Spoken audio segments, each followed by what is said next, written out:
नमस्कार साथियों, स्वागत है आपका आज के इस वीडियो में।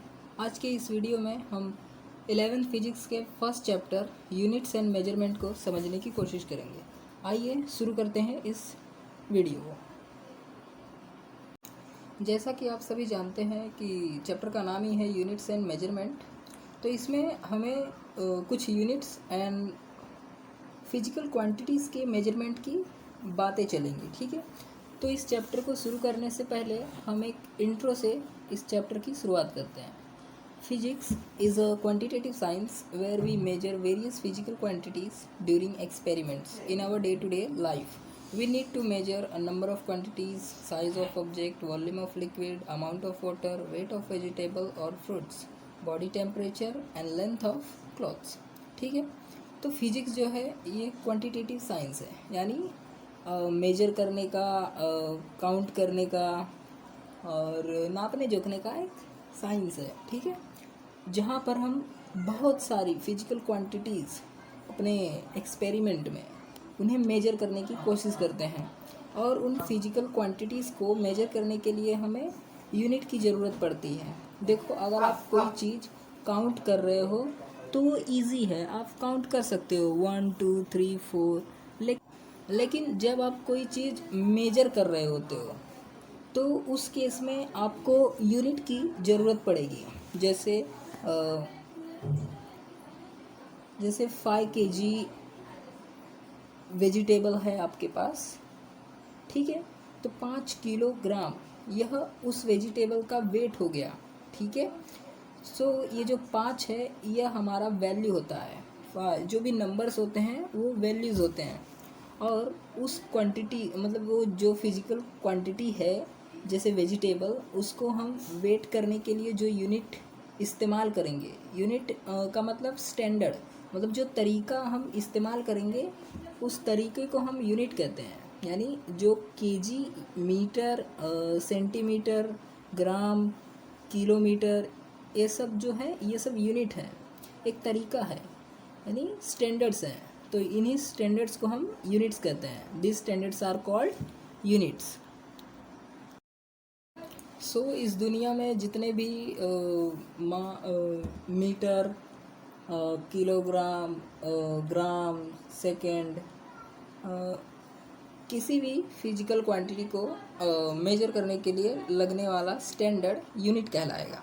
ठीक है, सो इस यूनिट को हम 4 सिस्टम में बांट रखे हैं। पहला सिस्टम है CGS, जिसका फुल फॉर्म है सेंटीमीटर, ग्राम, सेकेंड सिस्टम। अगला है MKS, metre, kilogram, second system. Third है FPS, जहाँ मीटर को हम फुट में बदलेंगे, किलोग्राम को हम पाउंड में बदलेंगे, और सेकेंड तो सेकेंड ही रहेगा। ठीक है, और चौथा है SI सिस्टम, जो कि है सिस्टम इंटरनेशनल, जो कि ग्लोबली सभी ने माना है, और SI सिस्टम ही यूज़ होता है। ठीक है, फॉर यूनिट के लिए। The first 3 systems, namely CGS, MKS and FPS, were used extensively till recently। मतलब पहले ऊपर के दिए हुए 3 system CGS, MKS and FPS ये बहुत पैमाने पर यूज़ होता था, लेकिन 1971 के 14वें international general conference on weight and measure ने रिकमेंड किया कि इंटरनेशनल सिस्टम ऑफ यूनिट यह यूज़ होना चाहिए। This international system of unit is called the SI unit, और इसी सिस्टम को हम SI यूनिट्स कहते हैं। और यह सिस्टम डेसिमल सिस्टम पे बेस्ड होता है, और इसका कन्वर्जन काफ़ी आसान होता है। यानी मीटर से किलोग्राम में, मीटर से सेंटीमीटर में कर सकते हो, और ग्राम से किलोग्राम में कर सकते हो। ये जो कन्वर्जन है एक यूनिट का, जो कन्वर्जन है उसे आप इजीली कर सकते हो। जैसा कि हमने यूनिट को समझा, अभी हम समझेंगे क्वांटिटीज़ को। सो क्वांटिटीज़ वह होती हैं जिसे मेजर किया जाता है with the help of unit.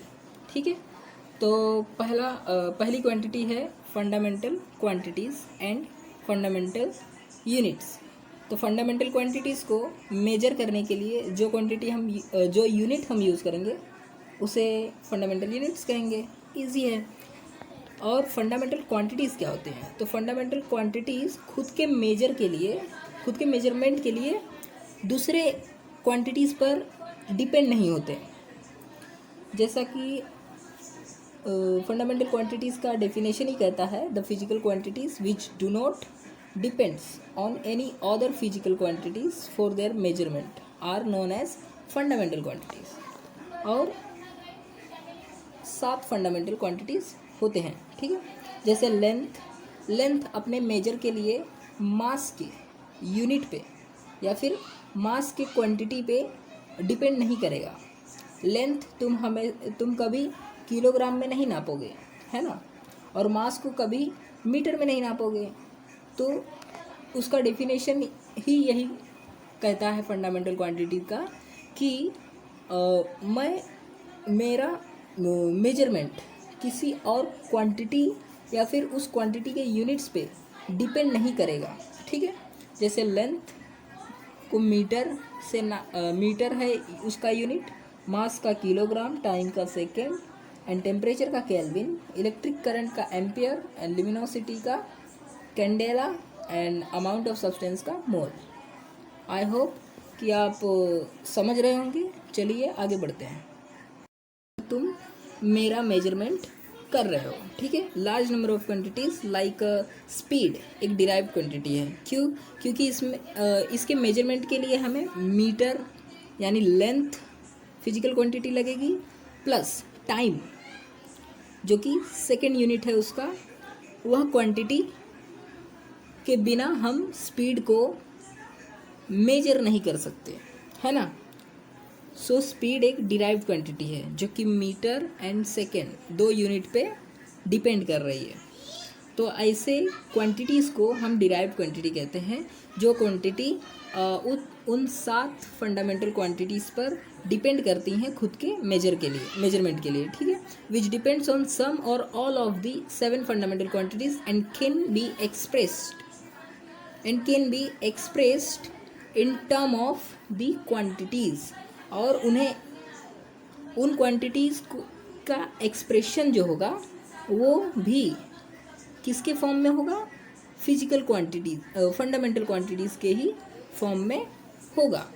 और उनका यूनिट क्या होगा? और यूनिट का अगर एक्सप्रेशन देखा जाए तो वो भी रिलेटेड होगा और in the term of fundamental units के ही बराबर होगा, ठीक है।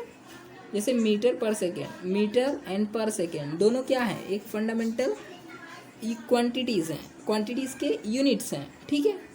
आई होप आप लोग समझ रहे होंगे। अगला है supplementary unit.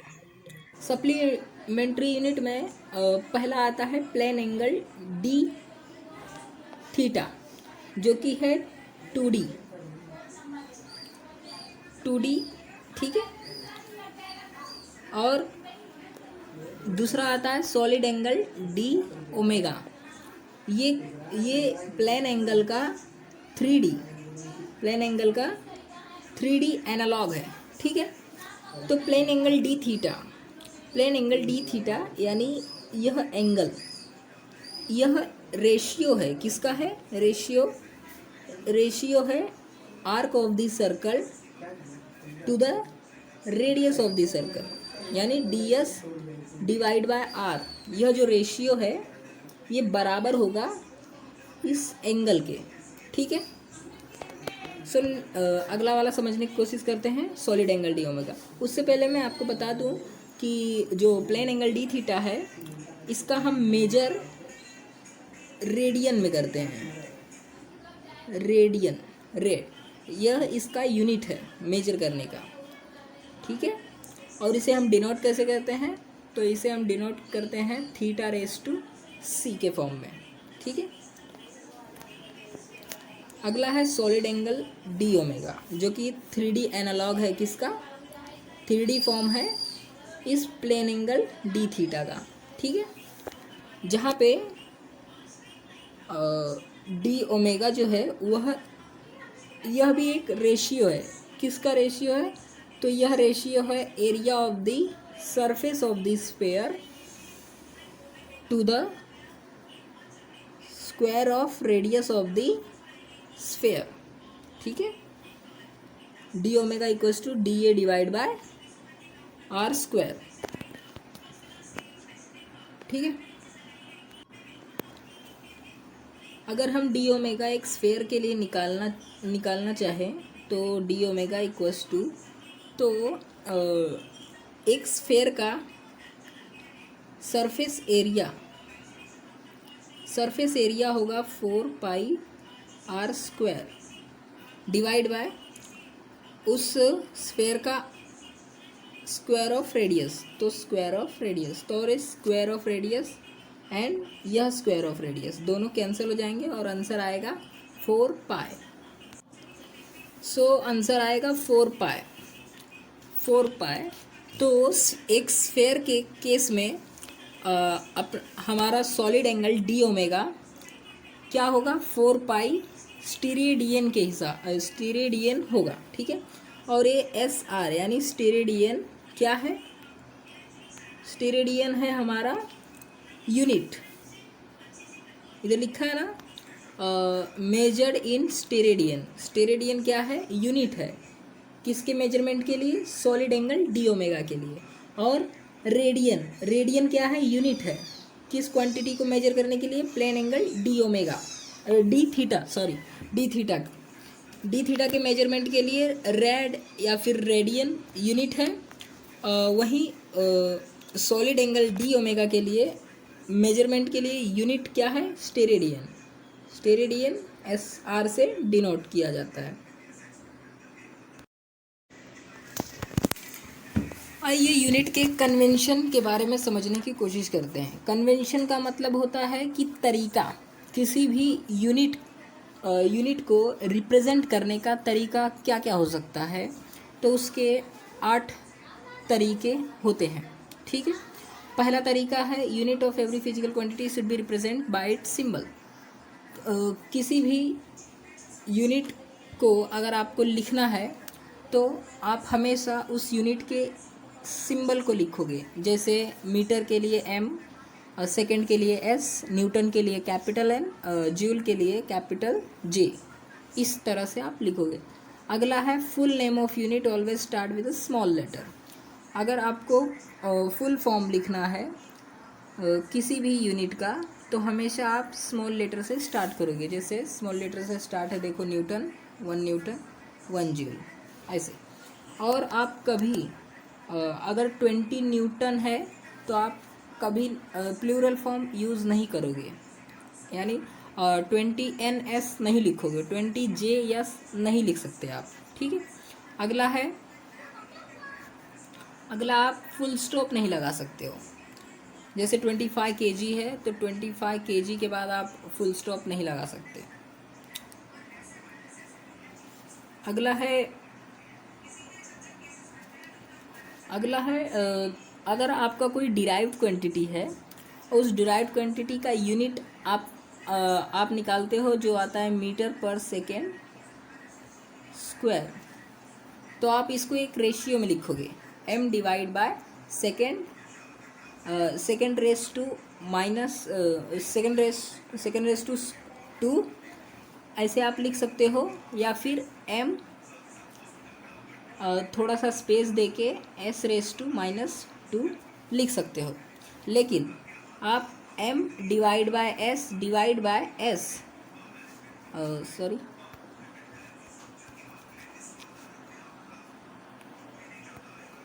m divide bye s divide by s नहीं लिख सकते हो, यह रिप्रेजेंटेशन गलत साबित हो जाएगा, ठीक है।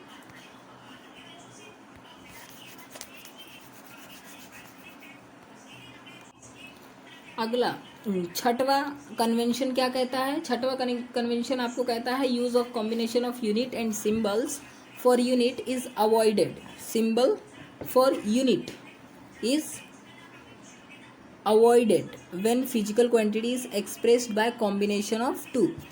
तो छठवा पॉइंट कहता है अगर आपके पास मल्टीपल के, तो यहाँ पर यह एक यूनिट हो गया, यह दूसरा यूनिट हो गया, यह तीसरा यूनिट हो गया, तो अगर आपके पास ऐसा कॉम्बिनेशन है जहाँ पर दो या दो से ज़्यादा क्या है यूनिट्स हैं, ठीक है, तो उस केस में आप किसी भी एक यूनिट को आप जूल पर केजी के आप अगर कॉम्बिनेशन के फॉर्म में है आपका यूनिट, तो आप किसी भी एक यूनिट का फुल नेम नहीं लिख सकते, ठीक है, यह कन्वेंशन के हिसाब से गलत हो जाएगा।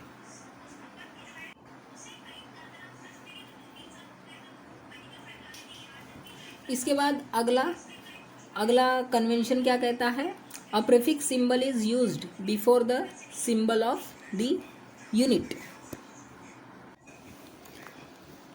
आइए समझने की कोशिश करते हैं इस 7वें कन्वेंशन को, कि जैसे यहाँ पर लिखा है 1 माइक्रो सेकेंड, तो ये जो सेकेंड है ये हमारा यूनिट है, ठीक है, और ये जो माइक्रो लिखा है ये हमारा प्रीफिक्स सिंबल है, ठीक है। और 7वें कन्वेंशन के हिसाब से a prefix symbol is used before the symbol of the unit. जो ये सिंबल ऑफ यूनिट है इसके पहले, सिंबल ऑफ यूनिट के पहले यूज़ होना चाहिए प्रीफिक्स सिंबल आपका, ठीक है। तो ये करेक्ट है, ये भी करेक्ट है, ये भी करेक्ट है, ये भी करेक्ट है, लेकिन ये करेक्ट नहीं है, लेकिन ये करेक्ट नहीं है। क्यों नहीं करेक्ट है? क्योंकि आप कभी भी 1 माइक्रो सेकेंड को 1 MMS नहीं लिख सकते हो, यानी डबल प्रीफिक्स का यूज़ आप यूनिट के पहले, या फिर यूनिट की तो बात ही छोड़ दो, आप डबल प्रीफिक्स का यूज़ नहीं कर सकते, ठीक है। ये कन्वेंशन के खिलाफ हो जाएगा और आप यूनिट के पहले प्रीफिक्स का यूज़ कर सकते हो, ठीक है, और डबल नहीं कर सकते हो। इसकी जानकारी 7वां कन्वेंशन हमें देता है, ठीक है। आइए 8वें पॉइंट को समझने की कोशिश करते हैं। तो जैसे कि आप देख रहे हैं लिखा है स्पेस और hyphen must be introduced while introduced while indicating multiplication of 2 unit. अगर आपके पास 2 यूनिट हैं और 2 यूनिट का मल्टीप्लिकेशन हो रहा है, ठीक है, मल्टीप्लिकेशन हो रहा है यूनिट 1 एंड यूनिट 2, ठीक है। अगर 2 यूनिट का मल्टीप्लिकेशन हो रहा है तो आप हमेशा उस मल्टीप्लिकेशन को दिखाने के लिए 2 यूनिट के बीच स्पेस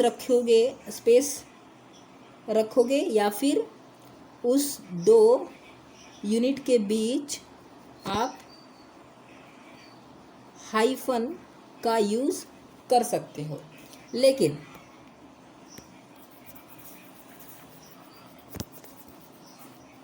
लेकिन आप कभी उन 2 यूनिट को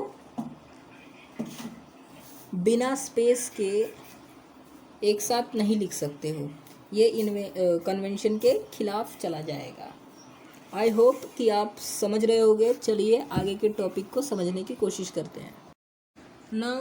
चलिए समझते हैं मेजरमेंट ऑफ लेंथ के बारे में। तो लेंथ के मेजरमेंट के लिए हम कौन सा यूनिट यूज़ करते हैं? तो हम यूनिट यूज़ करते हैं मीटर। क्या यूज़ करते हैं? मीटर, ठीक है। तो इस मीटर को कैसे डिफाइन किया गया उसके बारे में समझते हैं 2 पॉइंट से, ठीक है। तो पहला पॉइंट है in 1960 a standard for the metre based, मतलब जो यूनिट हमने मीटर बताया उसके लिए भी हमने एक स्टैंडर्ड डिफाइन करके रखा है। देखो, यह स्टैंडर्ड पुराना था और यह स्टैंडर्ड नया है, ठीक है। तो पहला स्टैंडर्ड है for the metre based on the wavelength of orange red light emitted by atom of krypton was adapted, ठीक है। सो क्रिप्टॉन एटम द्वारा इमिट किए गए ऑरेंज और रेड लाइट के बेसिस पे हमने 1 मीटर कितना होता है वह डिफाइन करके रखा है एक स्टैंडर्ड के फॉर्म में, ठीक है। लेकिन बाय 1983 अ मोर प्रिसाइज, मतलब बहुत और उससे और ज़्यादा सटीक हमें वैल्यू चाहिए थी, तो उसके लिए 1983 में क्या हुआ, प्रिसाइज मेजरमेंट डेवलप किया गया, ठीक है। It says that metre is the length of, और यह क्या बताता है हमें कि यह बताता है कि मीटर क्या है। मीटर वह लेंथ है, the length of the path travelled by light in vacuum during a time interval of 1/29979248458 second, इतने सेकेंड में, ठीक है। इस सेकेंड के 1 जितना भी आंसर आएगा उतने सेकेंड में लाइट एक वैक्यूम में जितना भी ट्रैवल कर पाएगी वह हमारा क्या होगा, 1 मीटर का स्टैंडर्ड कहलाएगा, ठीक है। आई होप कि आप समझ रहे होंगे। चलिए आगे के टॉपिक पर नजरें डालें।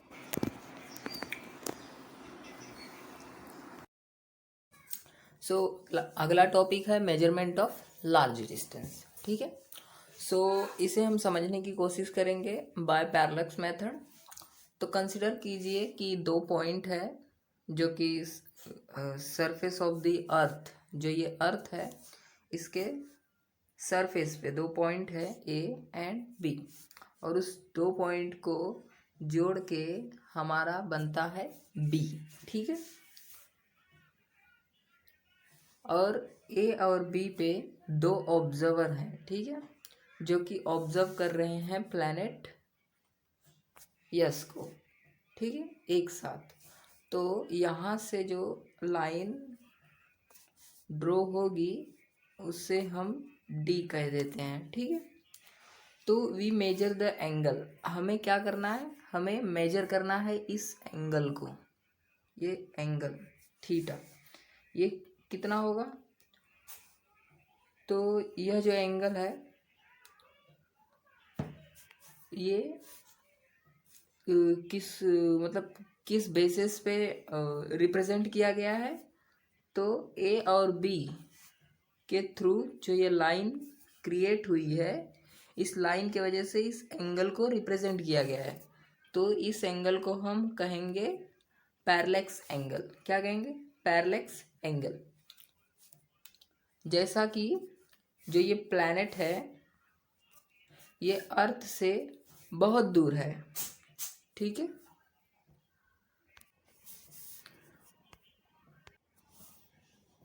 अगर प्लैनेट यस जो है वो अर्थ से बहुत ज़्यादा दूर है तो ऑब्वियसली यह बात होगी कि ये जो डी है ये बहुत बहुत बहुत ज़्यादा होगा बी की तुलना में। ये जो बी का जो डिस्टेंस है इस डिस्टेंस से बहुत ज़्यादा डिस्टेंस किसका होगा, डी का होगा, ठीक है।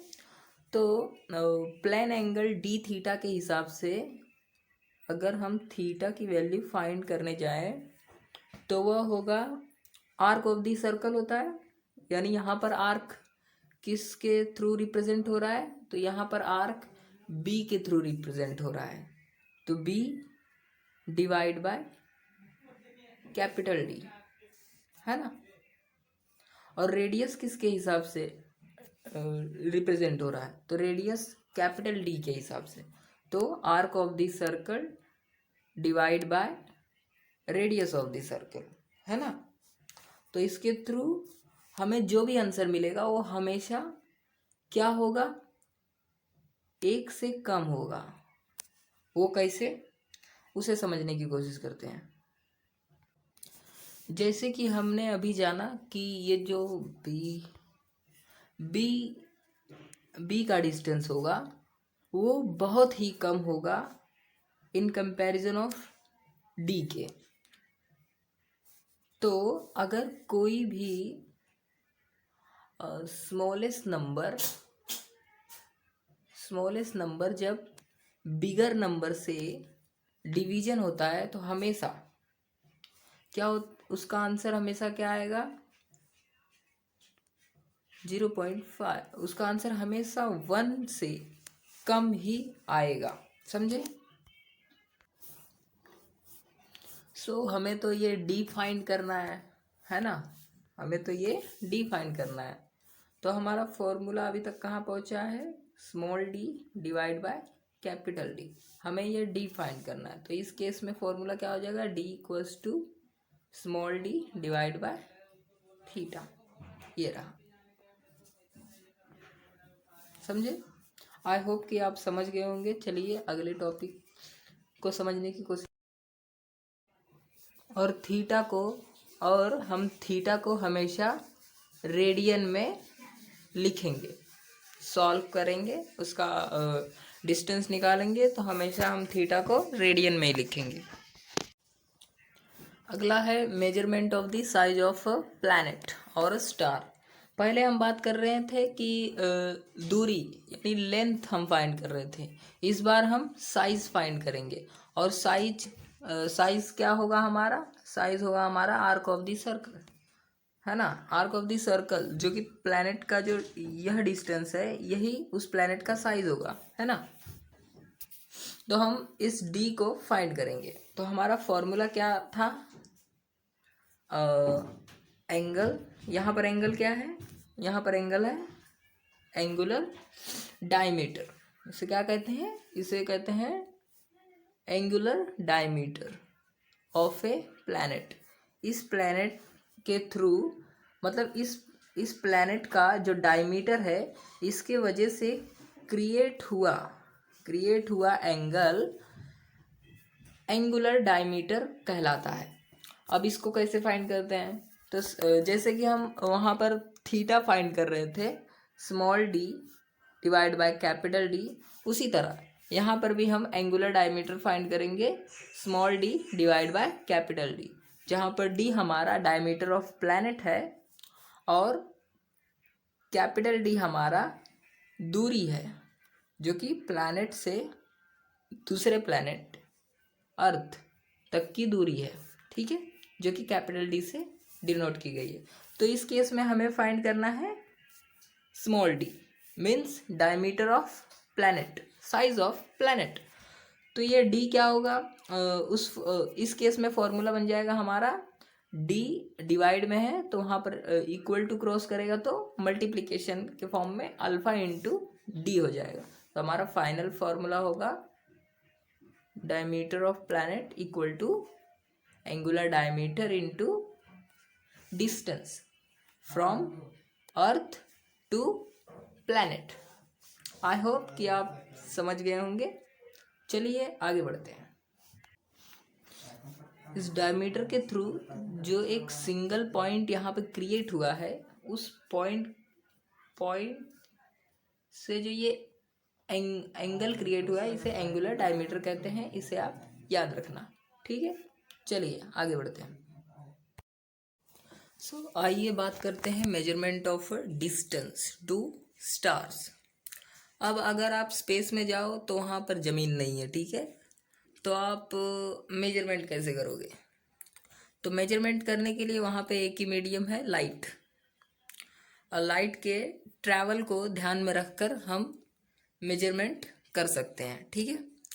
तो पहला मेजरमेंट के लिए यूनिट है एस्ट्रोनॉमिकल यूनिट, जो कि है average separation between the earth and the sun. मतलब एवरेज सेपरेशन जो है सन और अर्थ के बीच, उसे हम एक एस्ट्रोनॉमिकल यूनिट बताते हैं। और ये कितना होता है? ये होता है 1.496 इंटू 10⁻11 मीटर। और इसको फाइंड कैसे किया गया? तो 1 AU is nothing but A distance. Distance का फॉर्मूला क्या होता है? Speed into time.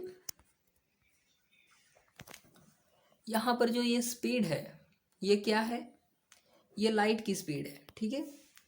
लाइट की स्पीड का जो वैल्यू है यहाँ पर रखो प्लस ये जो टाइम है, ये टाइम है कि लाइट को कितना टाइम लगेगा सूरज से अर्थ तक पहुँचने का, इन सेकेंड, वो यहाँ पर रखो और दोनों को मल्टीप्लाई करो, ठीक है। तो आपको आंसर मिलेगा 1.496 इंटू 10⁻11 मीटर, जो कि एवरेज सेपरेशन है किसके बीच का, अर्थ और सन का, ठीक है। चलिए अगले यूनिट को समझने की कोशिश करते हैं जो कि लाइट ईयर है। अगला यूनिट है हमारा 1 लाइट ईयर, ठीक है, जो कि होता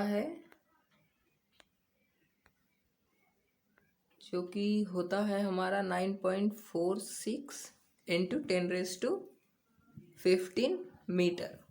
अब ये कैसे फाइंड हुआ है, तो ये फाइंड होने के लिए एकदम सिंपल सी बात है, 1 लाइट ईयर यानी लाइट की स्पीड मल्टीप्लाई बाय एक साल में, एक साल का पूरा सेकंड कैलकुलेट कर लीजिए आप, और उसे एक सेकंड में लाइट कितना ट्रैवल करती है उस डिस्टेंस से मल्टीप्लाई कीजिए, तो आपको आंसर मिलेगा 9.46 इंटू 10⁻15 मीटर, ठीक है।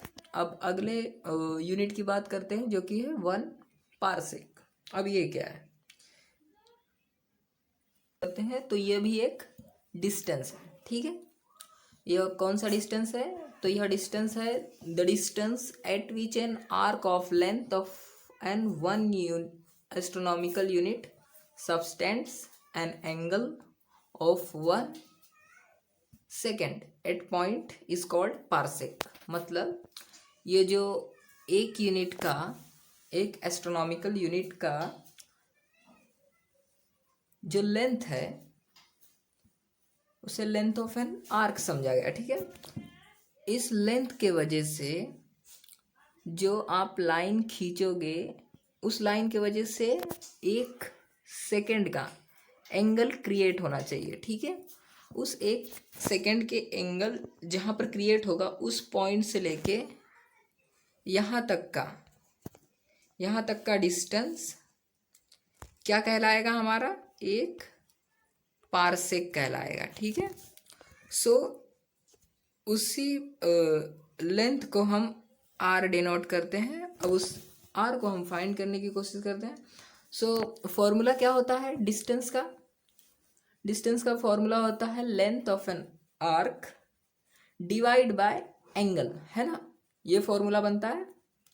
अब ये फॉर्मूला कैसे बनता है वो आप समझोगे, ठीक है। तो 1 AU क्या है, लेंथ ऑफ एन आर्क यानी ds डिवाइड बाय ये 1 सेकेंड का जो एंगल क्रिएट होगा, इसे एंगल थीटा दे दो, ठीक है। अब इसे समझने के लिए हम प्रीवियस कॉन्सेप्ट पे चलते हैं, ठीक है। तो हमारा जो प्रीवियस कॉन्सेप्ट था वो क्या था, प्रीवियस, ठीक है। तो यहाँ पे जैसे कि आप देख रहे हो, देखो यहाँ पर लिखा है ना मेजरमेंट ऑफ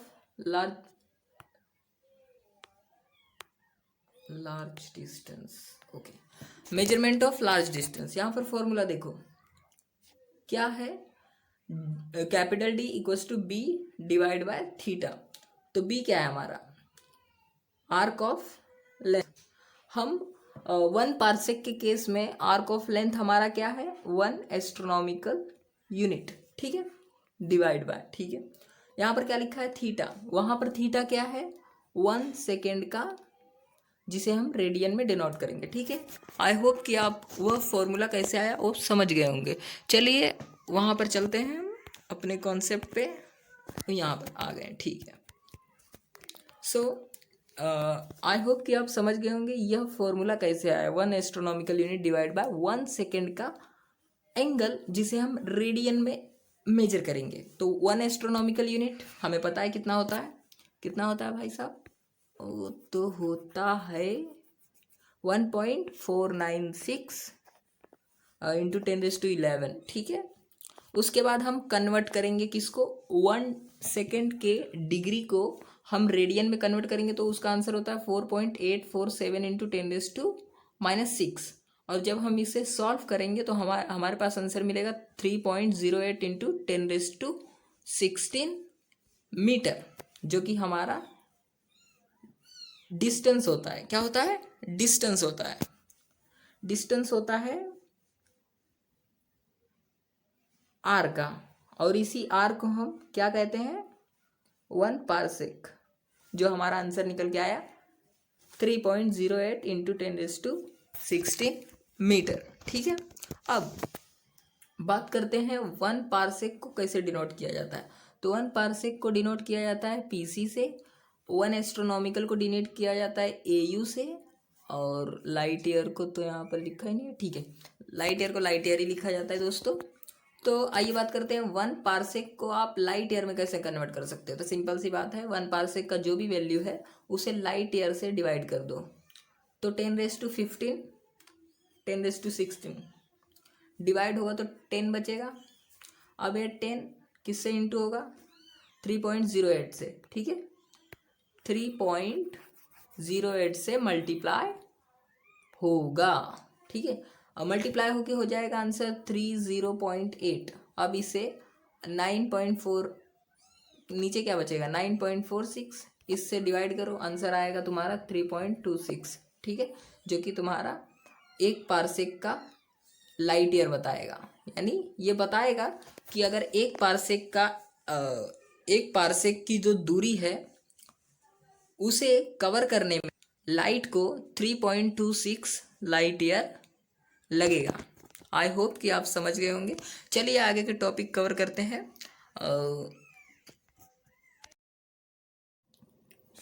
अब हम बात करेंगे measurement of very small distance. अभी तक हमने बात की बड़े से बड़े डिस्टेंस की, यानी light year, astronomical unit, parsec, और कुछ छोटे भी जैसे मीटर, किलोमीटर, है ना।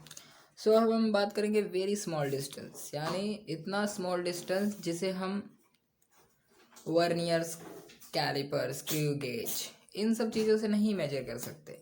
उसे मेजर करना है तो हमें इलेक्ट्रॉन माइक्रोस्कोप और टनलिंग इलेक्ट्रॉन माइक्रोस्कोप का यूज़ करना पड़ेगा, ठीक है।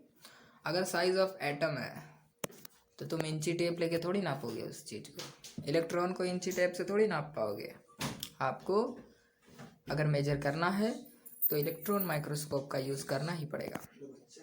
तो आइए कुछ न्यूक्लियस और एटम की साइज के जान लेते हैं। जैसे न्यूक्लियस का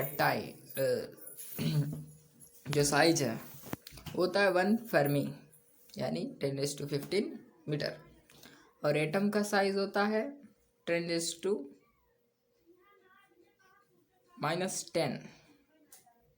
10⁻−10 मीटर, जो कि कहलाता है 1 आर्मस्ट्रॉन्ग, ठीक है। सो आगे बढ़ते हैं। नाउ अगला टॉपिक मेजरमेंट ऑफ मास। तो मेजरमेंट ऑफ मास की बात करते हैं। तो मास यानी वजन, किलोग्राम में उसे नापते हैं हम ना, यूनिट है मास का किलोग्राम, ठीक है। तो इसके लिए भी कुछ स्टैंडर्ड होगा। तो मास के लिए मतलब किलोग्राम वाज द मास, ठीक है, kilogram was the mass of shiny, मतलब किलोग्राम जो कि मास के लिए होता है, उसके लिए स्टैंडर्ड क्या है, एक shiny piece of platinum iridium alloy, जिसे बहुत ही संजो के रखा गया है, ठीक है, स्पेशल ग्लास में, किधर, International Bureau of Weight and Measure, ठीक है। लेकिन जो ये डेफिनेशन है इसको मॉडिफाई कर दिया गया। जो ये डेफिनेशन है किलोग्राम के लिए उसे मॉडिफाई किया गया। कब, 20 मई 2019।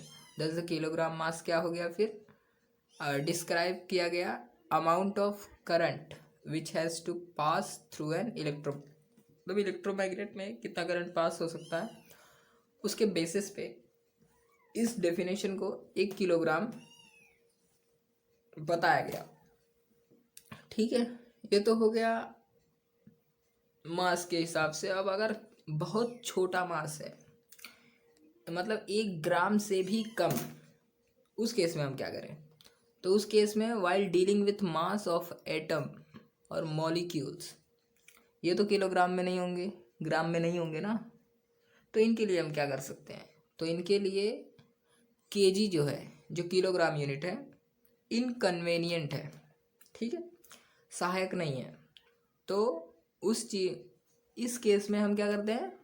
Their mass is measured in atomic mass unit के बराबर, मतलब एटॉमिक मास यूनिट एक नया यूनिट आ जाता है एटम और मॉलिक्यूल्स को क्या बोलते हैं, मेजरमेंट के लिए, ठीक है।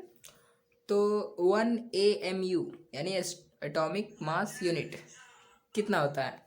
तो वो होता है 1/12 mass of an unexcited atom C12।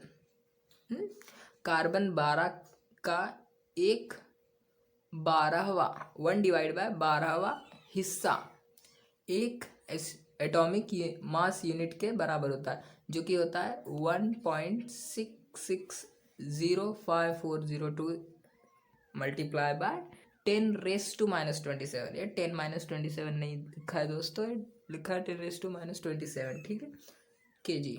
Okay, और इसका हम यूज़ करते हैं एटम्स एंड मॉलिक्यूल के मास के मेजरमेंट के लिए, ठीक है। चलिए आगे बढ़ते हैं। Now the topic is dimensions and dimensional analysis, ठीक है। तो डायमेंशन क्या होता है? तो डायमेंशन ऑफ फिजिकल क्वांटिटी, तो dimension of physical quantity are the power, क्या होते हैं? Power to which the concern fundamental unit must be raised, ठीक है, in order to obtain the unit of given physical quantity.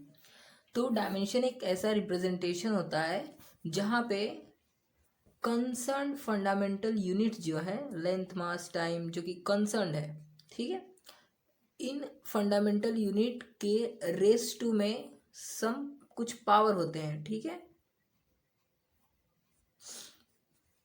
ठीक है, जिनका use करके हम क्या करते हैं? ऑब्टेन करते हैं गिवन फिजिकल क्वांटिटी का यूनिट, एक डिराइव्ड यूनिट हम फाइंड करते हैं।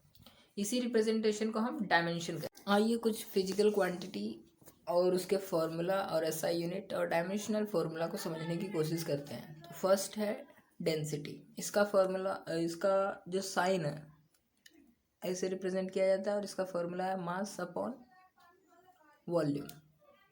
सो मास को किस में नापते हैं हम? किलोग्राम, ठीक है। वॉल्यूम क्या होता है? मीटर क्यूब, ठीक है। तो इसका एसआई यूनिट क्या हो जाएगा?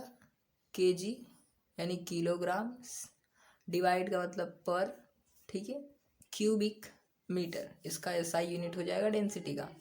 और डायमेंशनल फॉर्मूला क्या हो जाएगा? मीटर क्यूब, मीटर क्यूब यानी लेंथ, लेंथ डिवाइड में है तो L⁻⁻3, ठीक है। मास है यहाँ पर, हाँ है, केजी मास, m1, और टाइम है नहीं है तो T⁻0, इसका डायमेंशनल फॉर्मूला हो गया। अगला है एक्सेलरेशन, जो कि होता है वेलोसिटी अपॉन टाइम। वेलोसिटी क्या होता है?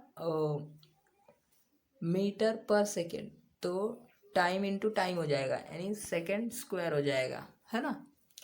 तो मीटर पर सेकेंड स्क्वायर, और इसका डायमेंशनल फॉर्मूला होगा L⁻1, L⁻n, m⁻0, T⁻⁻2। वैसे ही मोमेंटम क्या क्या हो जाएगा? Mass into velocity. वेलोसिटी क्या होता है? डिस्टेंस अपॉन टाइम, ठीक है। तो m/l डिवाइड बाय t, है ना, तो m1 L1 T⁻⁻1, इसका हो जाएगा डायमेंशन। और एसआई यूनिट इसके फाइनल फॉर्मूले के हिसाब से, जैसे केजी, किलोग्राम, मीटर पर सेकेंड, ठीक है। अगला है force. Force is a mass into acceleration. Acceleration क्या होता है? Velocity upon time. Velocity upon time क्या होता है? मीटर पर सेकेंड स्क्वायर, सो मास भी है यहाँ पर प्रेजेंट, मीटर भी प्रेजेंट है, सेकेंड स्क्वायर भी प्रेजेंट है। तो L1 M1 T⁻², है ना। और इसे हम इसका SI यूनिट क्या है, किलोग्राम मीटर पर सेकेंड स्क्वायर, और इसको हम न्यूटन भी लिखते हैं, ठीक है। न्यूटन भी इसका SI यूनिट होता है। अगला है इम्पल्स। इम्पल्स क्या होता है, force into time. So force का डायमेंशन क्या है, फोर्स का डायमेंशन है L1 M1 T⁻²। यहाँ पर क्या है, टी मल्टीप्लिकेशन में है, ठीक है, डिवाइड में नहीं है। तो क्या हो जाएगा, T⁻² +1 क्या हो जाएगा, -1। तो फॉर्मूला बन जाएगा डायमेंशनल फॉर्मूला इम्पल्स के लिए क्या हो जाएगा, L⁻1 M⁻1 T⁻²। ठीक है। अगला है वर्क, ठीक है। वर्क यानी एनर्जी, जिसे हम जूल में जूल SI यूनिट है, और काइनेटिक एनर्जी का भी जूल है, ठीक है। वर्क का फॉर्मूला होता है फोर्स इनटू डिस्प्लेसमेंट, ठीक है। तो फोर्स का डायमेंशन क्या है, L⁻1 M⁻1 T⁻², ठीक है। इसमें डिस्प्लेसमेंट जुड़ जा रहा है, डिस्प्लेसमेंट यानी L प्लस होगा, तो L⁻² होगा, बाकी सब same, L⁻², M⁻1 T⁻²,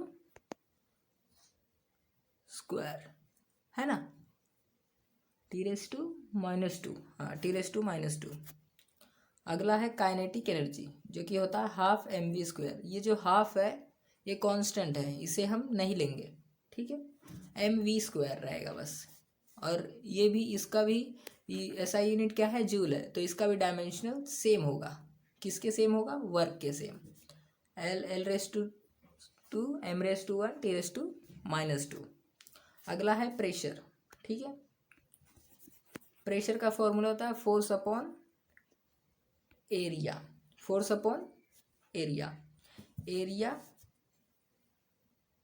area को हम क्या लिख सकते हैं, m², यानी L⁻²,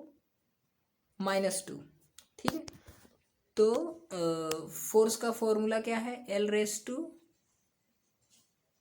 फोर्स का फॉर्मूला है L⁻1, ठीक है, M⁻1 T⁻²।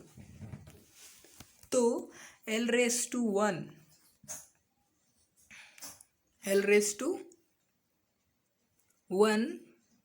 -2, सो हो जाएगा L⁻1 -2, तो आंसर आएगा L⁻1, और बाकी ये दोनों सेम रहेगा, तो L⁻1 M⁻1 T⁻²। आई होप कि आप समझे होंगे। चलिए आगे बढ़ते हैं। आइए समझते हैं लिमिटेशन ऑफ डायमेंशनल एनालिसिस, यानी डायमेंशनल एनालिसिस के कुछ लिमिटेशन हैं, ठीक है। वह लिमिटेशन क्या है, उसे समझने की कोशिश करते हैं। तो पहला limitation, the value of dimensional constant. जो कि डायमेंशनल कांस्टेंट है, उसे हम सिर्फ एक्सपेरिमेंटली ही फाइंड कर सकते हैं, डायमेंशनल एनालिसिस के थ्रू हम फाइंड नहीं कर सकते। जैसे कि हमारे पास एक फॉर्मूला था 2T = K√L/G, ठीक है। तो इस केस में हम जो ये K कांस्टेंट है, इसको हम डायमेंशन के थ्रू नहीं फाइंड कर सकते, इसे हम सिर्फ एक्सपेरिमेंट के थ्रू ही फाइंड कर सकते हैं। यह पहला क्या है, यह पहला लिमिटेशन है डायमेंशनल एनालिसिस का, ठीक है। अगला क्या है, अगला है dimensional analysis can not be used to derive relation involving trigonometric exponential logarithmic function as this quantities are dimensionless, ठीक है। आप रिलेशन दो क्वांटिटी के बीच नहीं बता सकते हो with the help of dimensional analysis के, अगर उस फिजिकल क्वांटिटी में trigonometric exponential and logarithmic function है तो, जैसे कि sine theta equals to 1 divide by cosec theta, तो इस केस में आप डायमेंशनल एनालिसिस का यूज़ नहीं कर सकते हो। ठीक है, अगला है this method is not useful if constant of proportionality is not dimensional quantity, dimension less quantity.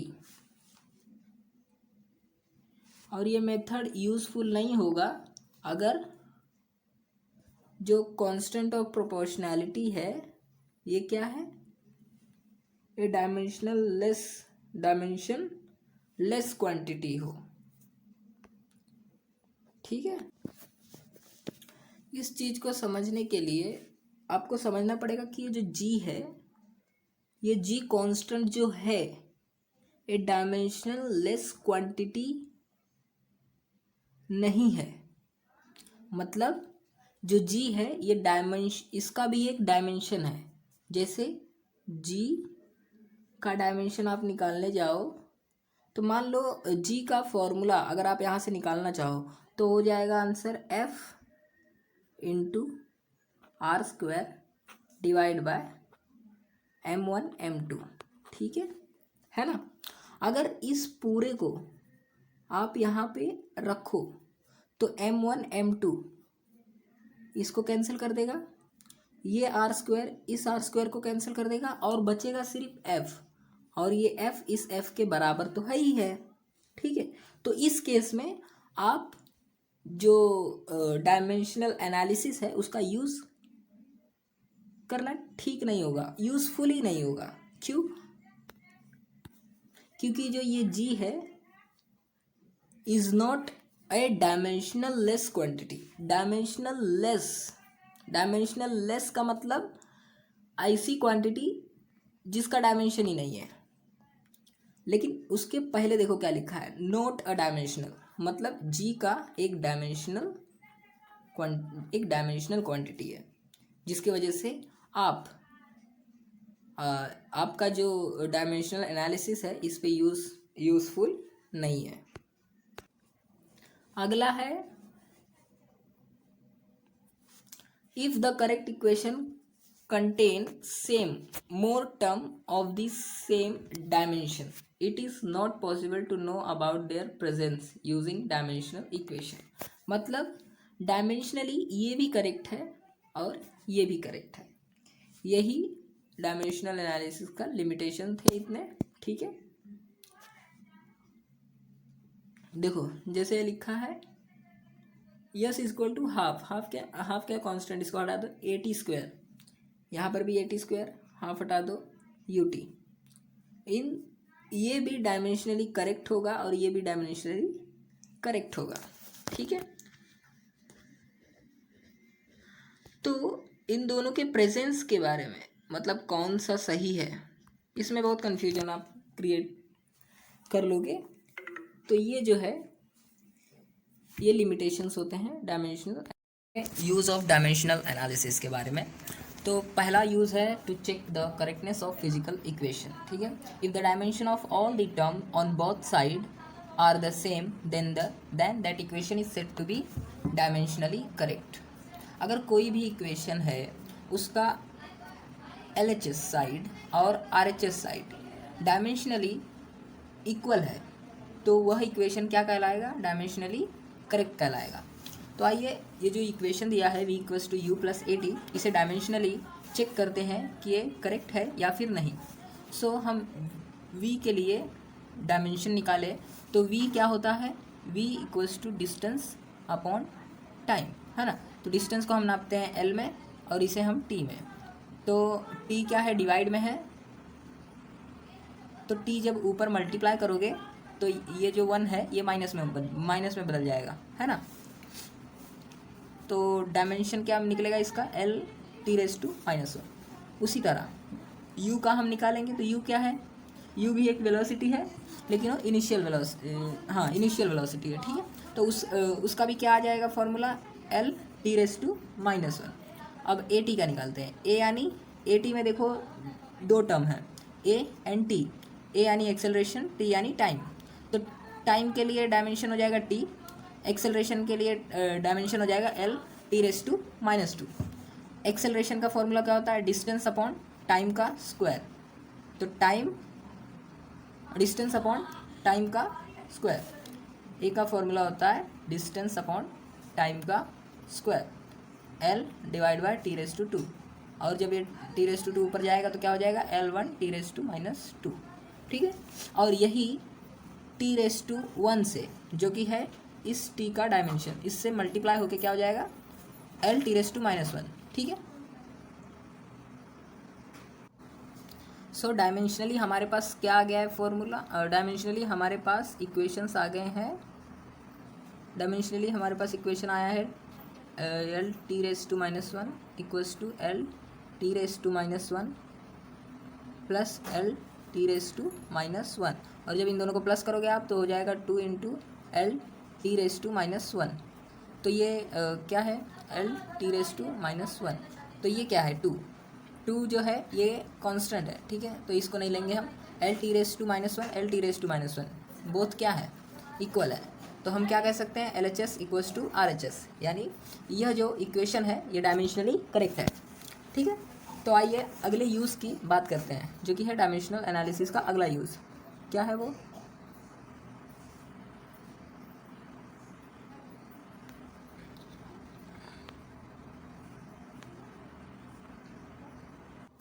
So dimensional analysis का अगला यूज़ है to stabilise the relation between related physical quantity. ठीक है, दो रिलेटेड फिजिकल क्वांटिटी के बीच relation बताने के लिए हम यूज़ करते हैं डायमेंशनल एनालिसिस का। जैसे यहाँ पर तीन रिलेटेड फिजिकल क्वांटिटी है, T L and G. T क्या है? टाइम। एल क्या है? लेंथ। एंड जी क्या है? Gravitational gravity. ठीक है, एक्सेलरेशन ड्यू टू ग्रेविटी। अब ये तीनों के बीच क्या रिलेशन है? मतलब रिलेशन का मतलब होता है एल एंड जी, यानी टी और एल के बीच क्या रिलेशन है और टी और जी के बीच क्या रिलेशन है। यानी अगर टी डायरेक्टली टी अगर हम देखें तो डायमेंशनली हमारे पास फॉर्मूला बन के आता है, डायमेंशनली फॉर्मूला बन के आता है T equals to K into root of L divide by G. यानी अगर टी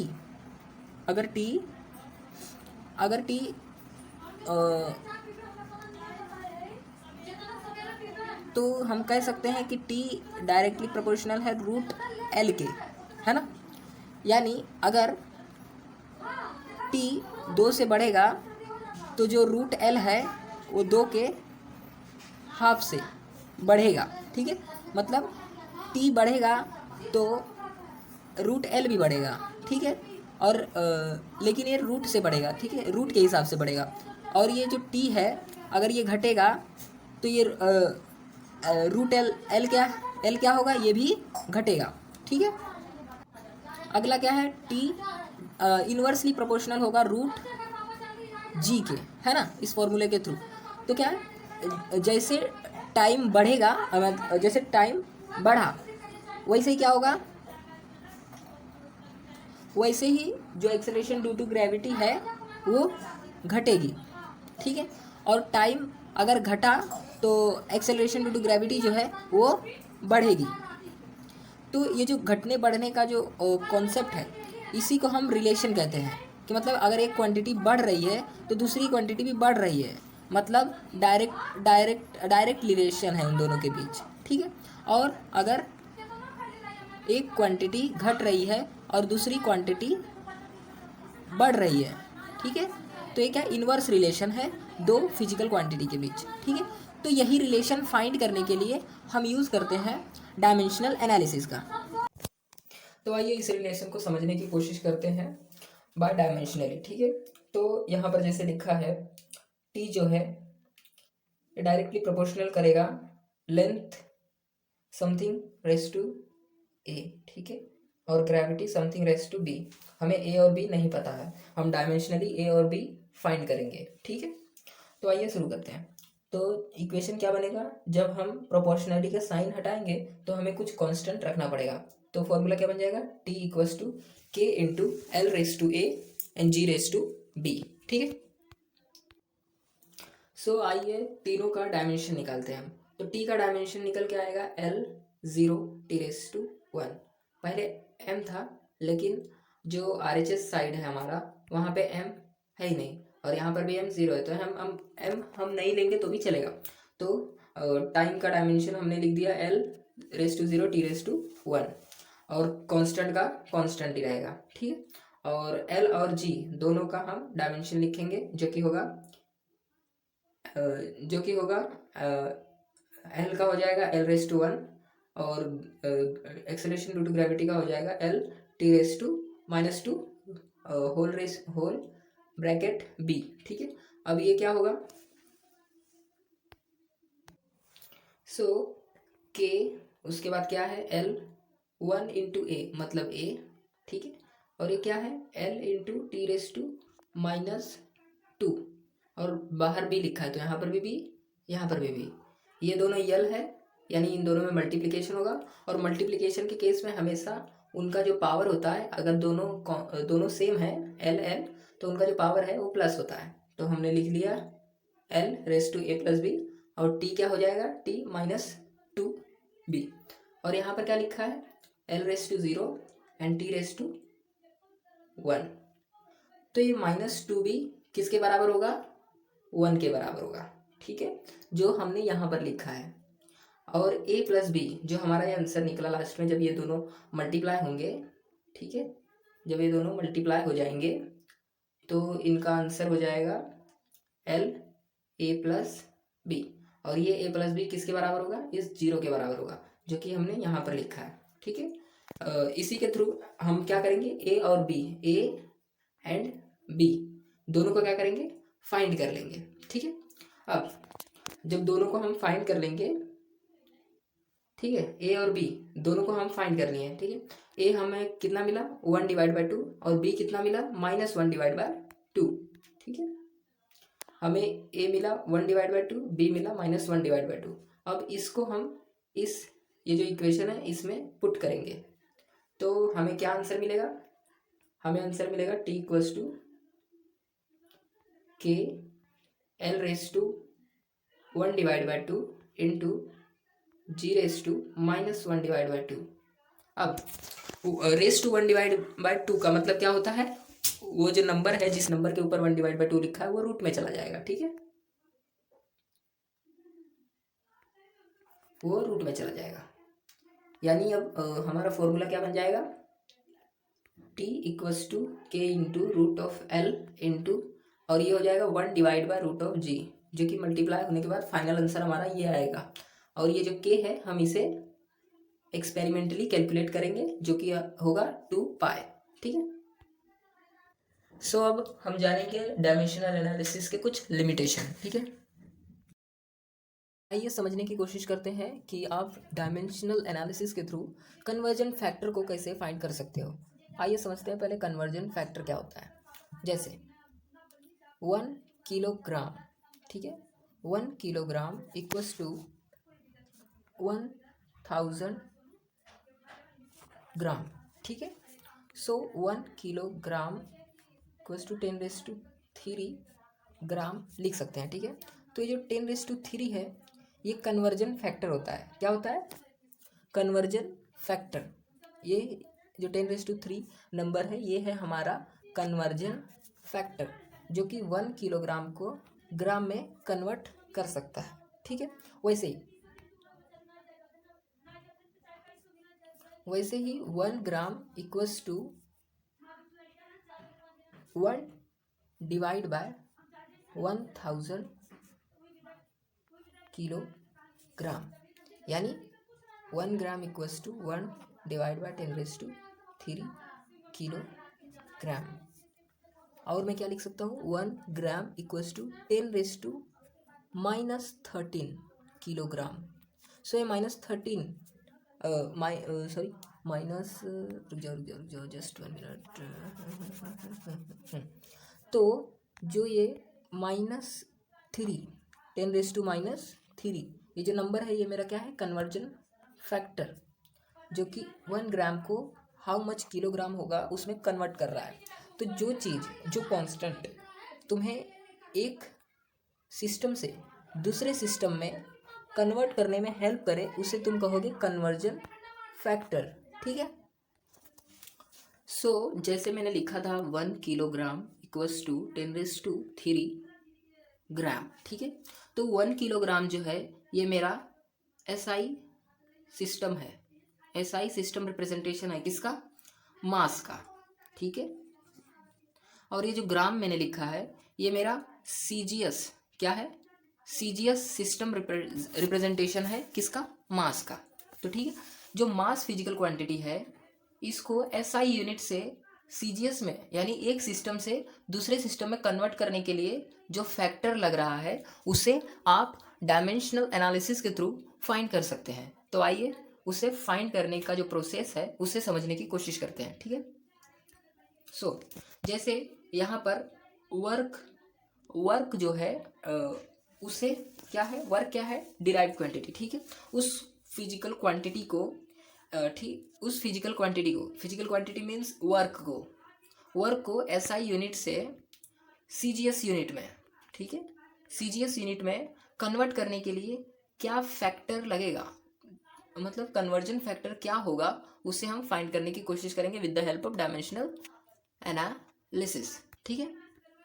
सो तो हम वर्क को एसआई सिस्टम में जूल में नापते हैं, 1 जूल, और हमें सीजीएस में कन्वर्ट करना है। तो सीजीएस में उसे हम अर्ग के रूप में, मतलब ERG अर्ग यूनिट में मेजर करते हैं। ठीक है। तो हम कितने में मेजर करते हैं हमें नहीं पता, हमें उसी चीज़ को फाइंड करना है with the help of dimensional analysis. तो हम यहाँ पर लिखेंगे वर्क का डायमेंशनल फॉर्मूला जो कि है m⁻1 l⁻2 t⁻⁻2 और सेम टू सेम यहाँ पर भी लिखेंगे।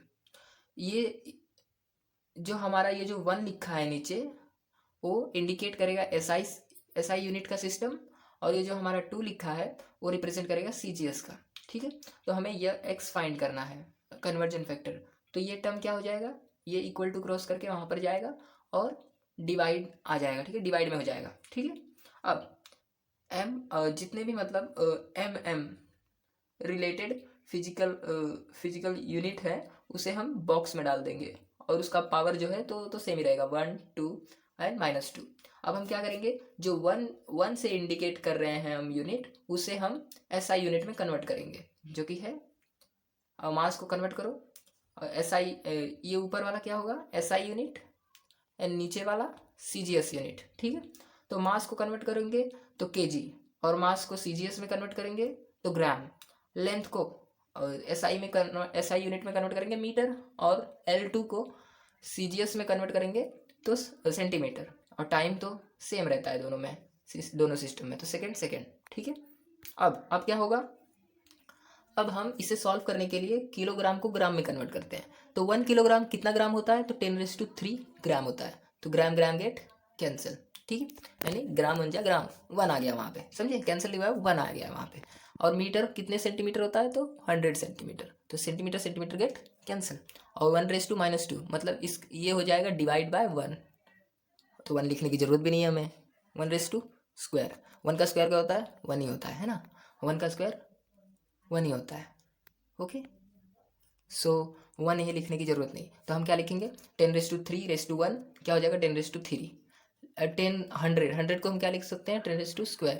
अब इस 10⁻² पे भी एक स्क्वायर है, तो ये दोनों क्या हो जाएंगे, 2 दोनों मल्टीप्लाई हो जाएंगे आपस में, तो हो जाएगा 10⁻4। अब क्या होगा, इंडाइसिस के रूल के हिसाब से ये 10⁻3 जो है ये 3 4 से प्लस हो जाएगा, और हमारे पास फाइनल आंसर आएगा 1 जूल इक्वल्स टू 10⁻7 अर्ग। ठीक है।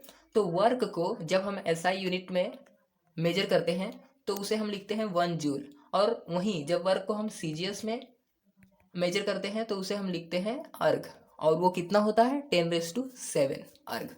आई होप कि आप समझे होंगे। चलिए आगे के टॉपिक कवर करते हैं। आइए समझने की कोशिश करते हैं एक्यूरेसी, प्रिसीशन एंड अनसर्टेनिटी को। ठीक है। सो एक्यूरेसी का मतलब क्या होता है, accuracy is how close a measurement is to the actual value of the quantity. मतलब आप कोई चीज़ या फिर कोई फिजिकल क्वांटिटी को मेजर कर रहे हो, ठीक है, उसका एक्चुअल वैल्यू, एक्चुअल मेजरमेंट जो है वो है 10, ठीक है, और आप उसे मेजर करते वक्त आप पहुंचते हो 9.999, तो ये बहुत करीब है एक्चुअल मेजरमेंट के हिसाब से, ठीक है। तो इसी चीज़ को आप एक्यूरेसी कहते हो। क्या कहते हो? एक्यूरेसी, ठीक है। अगला है प्रिसीजन, प्रिसाइज। प्रिसाइज का मतलब होता है meaning that multiple measurement given nearly the identical value, ठीक है। अगर 10 मेजरमेंट है तो पहले आप 9.293 तक पहुँचे, उसके बाद क्या पहुँचे आप 9 पॉइंट, मान लीजिए 9.9 है, ठीक है, तो आप कहाँ पर पहुँचे 9.8 तक पहुँचे, उसके बाद 9.9, 9.9, 9.9, ऐसे मल्टीपल वैल्यू आते गई, ठीक है, आइडेंटिकल वैल्यू 9.9, 9.9, 9.9। तो ये क्या है? प्रिसाइज है, मतलब बहुत सारे वैल्यूज आप मेजरमेंट करते वक्त प्रोड्यूस किए जो कि आइडेंटिकल थे। इसका मतलब आप मतलब एकदम पहुंच गए हो एक्चुअल वैल्यू तक, उसे हम क्या कहते हैं? प्रिसाइज मेजरमेंट या रिप्रोड्यूसिबल रिजल्ट, ठीक है।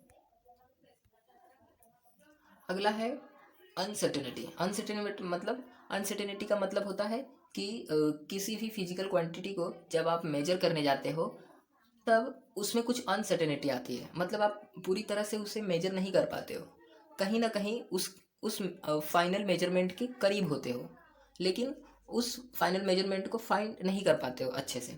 और वो किस वजह से होता है? तो उसके कई रीजन हैं, जैसे क्वालिटी ऑफ इंस्ट्रूमेंट यूज्ड, जिस इंस्ट्रूमेंट से तुम यूज़ करो उस इंस्ट्रूमेंट के क्वालिटी पर निर्भर करता है कि आपका जो आंसर है जो आप मेजर कर रहे हो कितना एक्यूरेटली मेजर कर पा रहे हो, ठीक है। अगला होता है स्किल, कि skill of person doing the experiment, जो एक्सपेरिमेंट कर रहा है जो मेजरमेंट का, उस मेजरमेंट करने में जितना भी ज़्यादा एक्सपर्ट होगा वो पर्सन उतना ही प्रिसाइजली मेजर कर पाएगा, एक्यूरेटली मेजर कर पाएगा उस फिजिकल क्वांटिटी को। और जो मेथड है, मेथड भी अच्छे से यूज़ होना चाहिए। और एक फैक्टर होता है जो कि एक्सटर्नल एंड इंटरनल फैक्टर्स होते हैं कुछ, जो कि अफेक्ट करते हैं आपके रिजल्ट को, एक्सपेरिमेंट के रिजल्ट को, ठीक है। तो आइए इन्हीं सब चीज़ों को समझने की कोशिश करते हैं। सो आइए हम बात करते हैं इरर्स का, ठीक है। इरर्स क्या होते हैं? तो इरर्स इन मेजरमेंट, यानी जब आप मेजर करते हो तो कुछ काइंड ऑफ इरर आपके सामने आते हैं, ठीक है, गलतियाँ जिन्हें हम कहते हैं, ठीक है। जैसे किसी फिजिकल क्वांटिटी का एक्चुअल लेंथ 9.9 है और आप 9.89 आप निकाल पा रहे हो मेजर करके, तो कहीं ना कहीं 0.01 का इरर आपको देखने को मिल रहा है, ठीक है। और वो वही होता है आपका इरर, ठीक है। तो इरर का डेफिनेशन क्या कहता है? Faulty measurement of physical quantity can lead to error, यानी आप अगर किसी भी फिजिकल क्वांटिटी को गलत तरीके से मेजर करते हो तो आपको इरर प्रोड्यूस होगा, आपके मेजरमेंट में इरर हमेशा प्रोड्यूस होगा, ठीक है। तो आइए जानते हैं कितने टाइप्स के इरर होते हैं और उसे हम कैसे मिनिमाइज करते हैं, ठीक है। तो फर्स्ट टाइप का इरर होता है सिस्टमैटिक इरर, ठीक है। अब ये इरर क्यों प्रोड्यूस होता है? तो systematic error may be due to imperfect calibration of the instrument and sometimes imperfect method of observation, यानी यह जो इरर है ये आपके इंस्ट्रूमेंट और आपके ऑब्जर्वेशन के बेसिस पे प्रोड्यूस होता है। और ये सिस्टमैटिक इरर फर्दर 3 कैटेगरी में डिवाइड है। पहला है इंस्ट्रूमेंटल इरर, जो कि डिफेक्टिव तरीके से जो सिस्टमैटिक ढंग होता है इंस्ट्रूमेंट का, अगर वो सिस्टमैटिक वे से फॉलो नहीं किया जाए मेजरमेंट के लिए इंस्ट्रूमेंट को, तो उससे क्या होता है?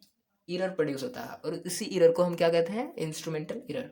अगला है error due to imperfection experimental technique, मतलब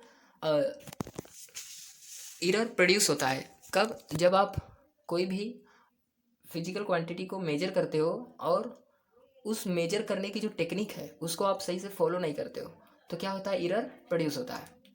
अगला है पर्सनल एरर, जहाँ पे आपका अगर ऑब्जर्वेशन ही गलत है मेजरमेंट को लेकर, आपने मेजर किया है 9.9 और आपने बुक में लिखते समय 9.8, 9.6 लिख दिया है, तो आपके ऑब्जर्वेशन, आपका यहाँ पर ऑब्जर्वेशन गलत हुआ है, ठीक है ना।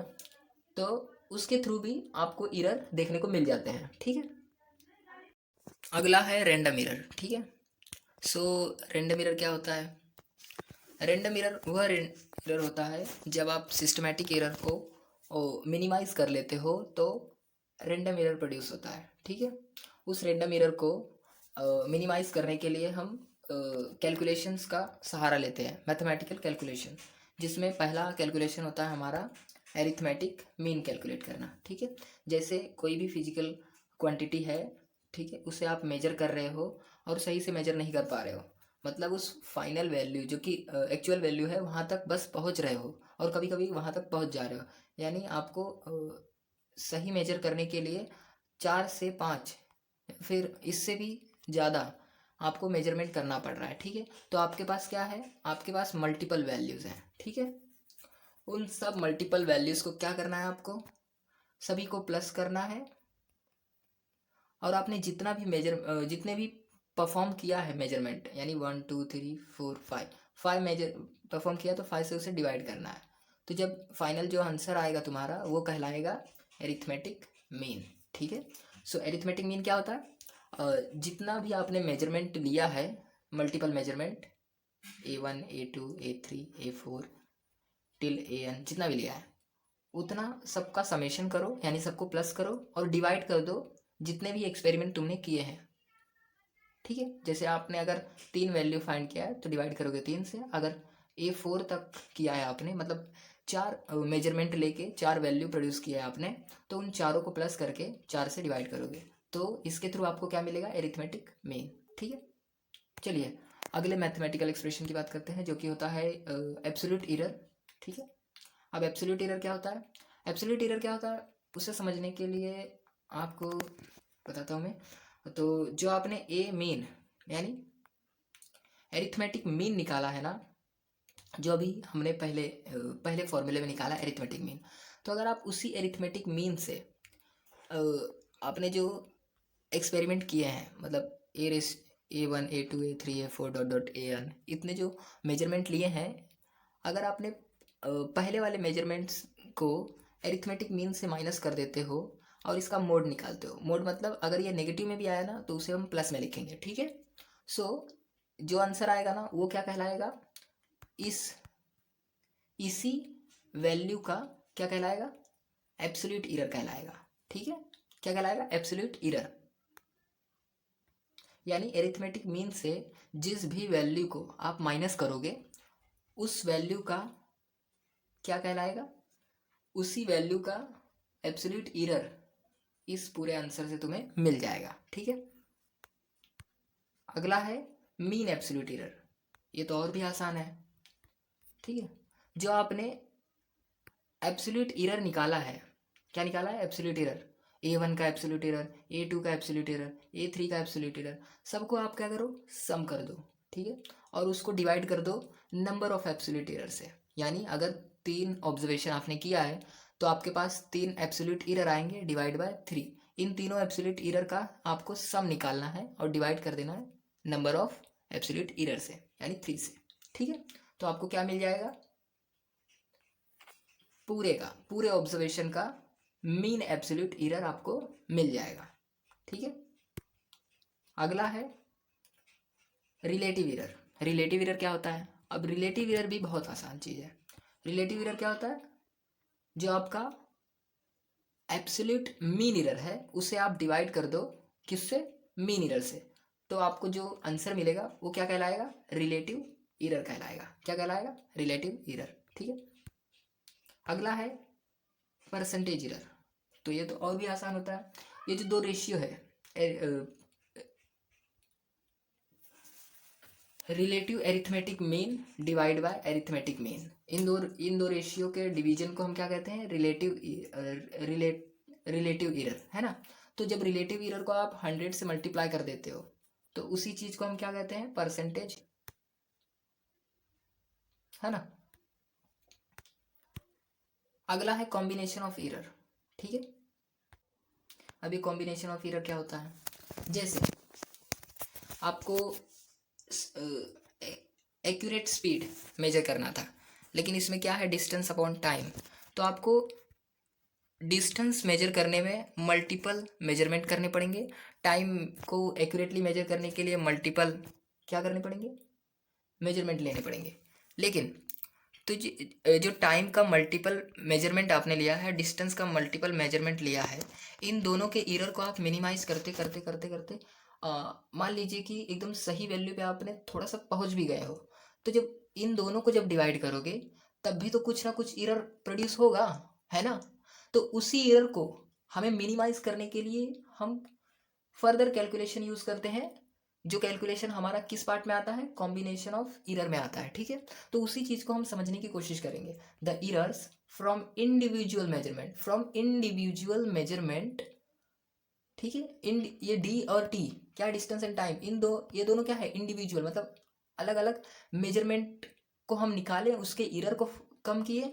लेकिन जब हम डिवीजन या फिर मल्टीप्लिकेशन या फिर एडिशन करेंगे तो हमें क्या, कुछ ना कुछ एरर हमें मिलेगा, ठीक है, कंबाइन करने पर, ठीक है, हमारे फाइनल रिजल्ट में। तो अब हम उसे कैसे मिनिमाइज करें उसके बारे में हम सीखेंगे कॉम्बिनेशन ऑफ एरर में, ठीक है।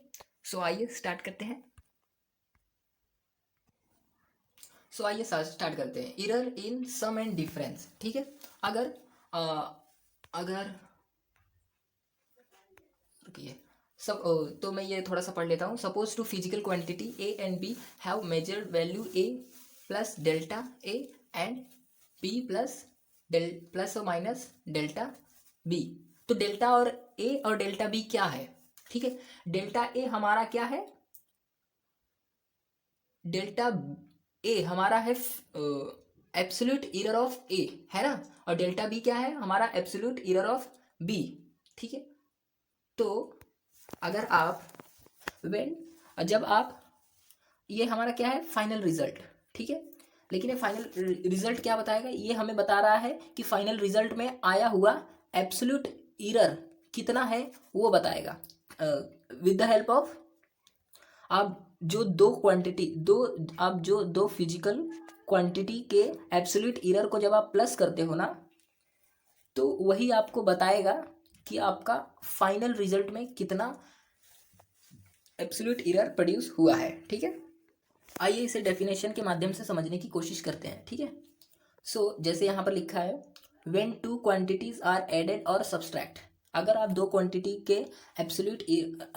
को ऐड करते हो या फिर सब्सट्रैक्ट करते हो, तो उस केस में the absolute error in the final result, तो फाइनल रिजल्ट में जो आपका एब्सोल्यूट एरर प्रोड्यूस होगा वो किसके बराबर होगा, वो बराबर होगा sum of the absolute error in the individual quantity.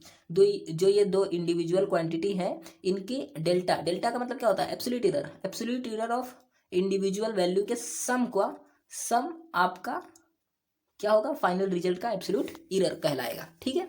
I hope कि आप समझ गए होंगे। चलिए आगे बढ़ते हैं। और यहाँ पर देखो एक्सप्लेनेशन दिया है, जिसे आप देख के समझ जाओगे कि प्लस ही क्यों, ठीक है, माइनस क्यों नहीं, ठीक है। देखिए यहाँ पर कितने कॉम्बिनेशन बन रहे हैं, 1 2 3 4 कॉम्बिनेशन, और इन सब कॉम्बिनेशन में ये जो है, ये maximum value of absolute error कौन देगा, delta A plus delta B, इसीलिए हम प्लस कंसिडर किए हैं, ठीक है। In both cases plus addition कर रहे होगे तभी भी, माइनस कर रहे हो तभी भी। अब तो बात हो गई कि जब आप प्लस माइनस करोगे दो फिजिकल क्वांटिटी को तब कितना एरर प्रोड्यूस होगा। अब हम बात करते हैं जब आप मल्टीप्लिकेशन या फिर डिवीजन करोगे तब कितना एब्सोल्यूट एरर प्रोड्यूस होगा। तो उस केस में आपका एब्सोल्यूट एरर इतना प्रोड्यूस होगा। ये आपका रिजल्ट है, ये आपकी दो इंडिविजुअल क्या है फिजिकल क्वांटिटी है, ठीक है। तो हमेशा तो ये क्या कहलाता है, ये जो जेड है हमारा क्या है, जेड हमारा मीन है, क्या है, मीन, एरिथमेटिक मीन एरर है, ठीक है। और जो हमारा डेल्टा जेड है ये क्या है, एब्सोल्यूट एरर है, एब्सोल्यूट मीन एरर है, क्या है, एब्सोल्यूट मीन एरर, ठीक है, ठीक है। तो ये क्या है हमारा एब्सोल्यूट मीन एरर और ये एरिथमेटिक मीन एरर, ठीक है। तो जब भी आप दो क्वांटिटी को डिवाइड या फिर मल्टीप्लाई करोगे तो उस केस में जो फाइनल रिजल्ट है आपका, उसका एरर कितना होगा, तो वो एरर होता है आपकी इंडिविजुअल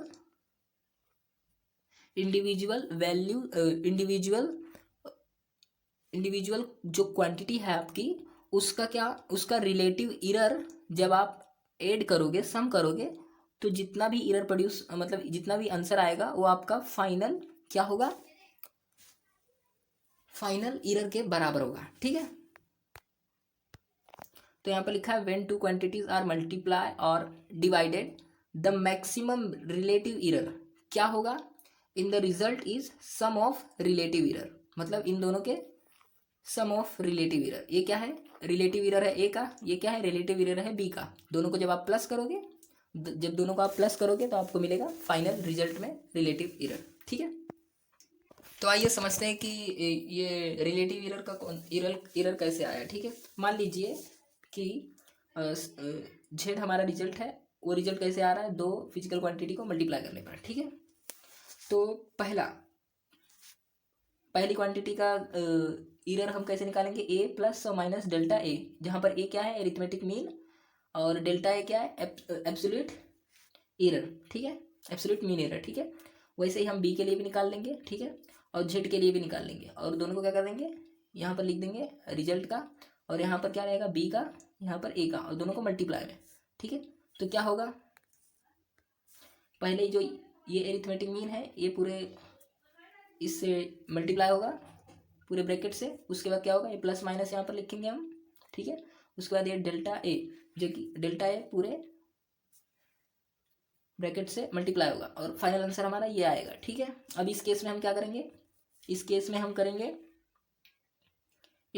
हम ए एंड बी क्या करेंगे, ए एंड बी क्या करेंगे, हम इस ए बी को हटाने के लिए क्या करेंगे, इस ए बी को हटाने के लिए हम ए बी से डिवाइड करेंगे पूरे टर्म को।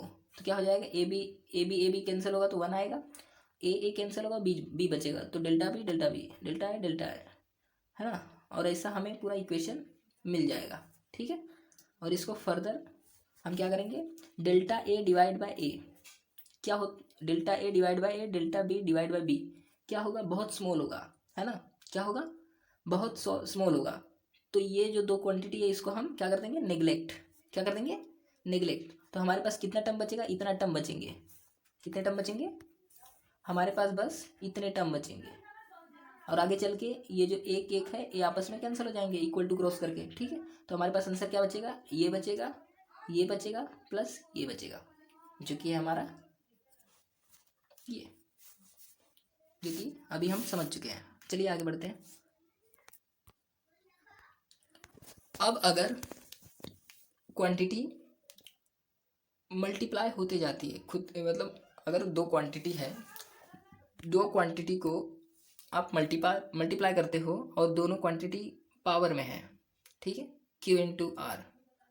ठीक है, तो इसका जो रिजल्ट होगा, उसका रिजल्ट क्या होगा, उसका रिजल्ट होगा किसके बराबर, ये जो नंबर है, ये नंबर अगर ये नेगेटिव, ठीक है रुको, अगर ये नंबर है, ठीक है, तो ये नंबर इनटू ये जो क्वांटिटी है इसका रिलेटिव एरर, इसका क्या, रिलेटिव एरर, यानी delta Q divide bye Q, plus ये जो 2 है 2 लिखेंगे, और इसका रिलेटिव एरर क्या कहलाएगा, रिलेटिव एरर क्या होगा, delta R divide by R, ऐसे।